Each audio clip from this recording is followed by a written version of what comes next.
बकरीद पर कुर्बानी को लेकर जहां दुनिया भर में बहस तेज है, वहीं एक मुस्लिम देश ने बकरीद पर कुर्बानी करने पर रोक लगा दी है। बता दें कि अफ्रीकी देश मोरक्को ने इस साल ईद उल अजहा यानी बकरीद के मौके पर कुर्बानी करने पर रोक लगाई है। मोरक्को के राजा मोहम्मद छठे ने इस बार कुर्बानी को स्थगित करने का फरमान जारी किया है, जो कि मोरक्को के इतिहास में एक असामान्य और संवेदनशील कदम माना जा रहा है। सरकार की तरफ से सख्त निर्देश दिए गए हैं कि कोई भी नागरिक इस बार कुर्बानी ना करे और बकरीद को इबादत और जरूरतमंदों की मदद करके मनाए। दरअसल राजा मोहम्मद छठे ने देश में पड़े भयंकर सूखे की वजह से बकरीद पर कुर्बानी को स्थगित करने का फैसला लिया है। मोरक्को में 99% तक आबादी इस्लाम को मानने वाली है। बकरीद मुस्लिमों का एक मुख्य त्योहार माना जाता है। ऐसे में मोरक्को के राजा की तरफ से आए इस आदेश के बाद पूरे मोरक्को में एक नई बहस छिड़ गई है।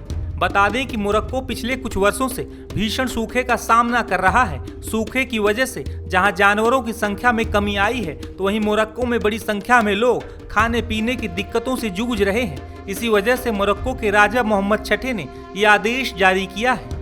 सरकारी आदेश के बाद पुलिस और प्रशासनिक अधिकारियों ने मोरक्को के कई इलाकों में जानवरों की कुर्बानी पर लगाम लगाने के लिए छापेमारी की है। हालांकि इस कदम से मोरक्को में आक्रोश और असंतोष की लहर फैल गई है।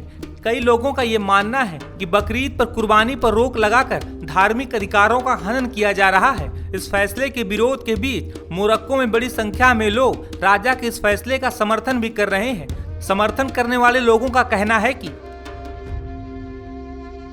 ये कदम देश की भलाई के लिए उठाया गया है और धार्मिक नियमों का लचीलापन भी ऐसी परिस्थितियों में दया और समझ का रास्ता अपनाने की इजाजत देता है।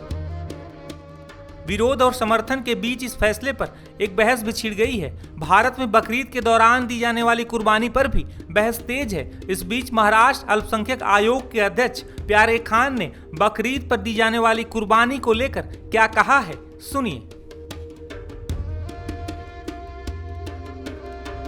देखिए, वाद विवाद तो बिल्कुल नहीं रहना चाहिए। देश में जो है भाईचारा बना रहना चाहिए। और बात मैं इस्लाम के कंसेप्ट की अगर करूँ तो एक बहुत मशहूर वाक़या हज़रत इब्राहिम अलैहिस्सलाम का, जिन्होंने अपने बेटे जो हज़रत इस्माइल अलैहिस्सलाम थे उनकी कुर्बानी देना चाहिए, तो अल्लाह ताला को उनकी कुर्बानी इतनी पसंद आई कि उसके जगह उन्होंने वहाँ पे दुम्बा ला के रख दिया। तो सोचने वाली ये बात है कि उन्होंने भी उस समय क्या किया था कि अपने बेटे को शहर से बहुत काफ़ी दूर रेगिस्तान में लेके गए कि वहाँ पे शहर में किसी को पता नहीं चले, ना उनके परिवार वालों को, ना उनके वालदा को या उनके रिश्तेदारों को। तो ये कंसेप्ट है, तो हमको भी उसी कंसेप्ट पे, हज़रत इब्राहिम अलैहिस्सलाम के कंसेप्ट पे चलना चाहिए कि हमको भी हमारी कुर्बानी से किसी को तकलीफ ना हो। ये इस्लाम का कंसेप्ट भी है कि हम ऐसी चीज़ें करेंगे जिससे हम किसी दूसरे को तकलीफ ना हो, तो तब जाके अल्लाह ताला हमारी जो कुर्बानी है वो कबूल करेगा।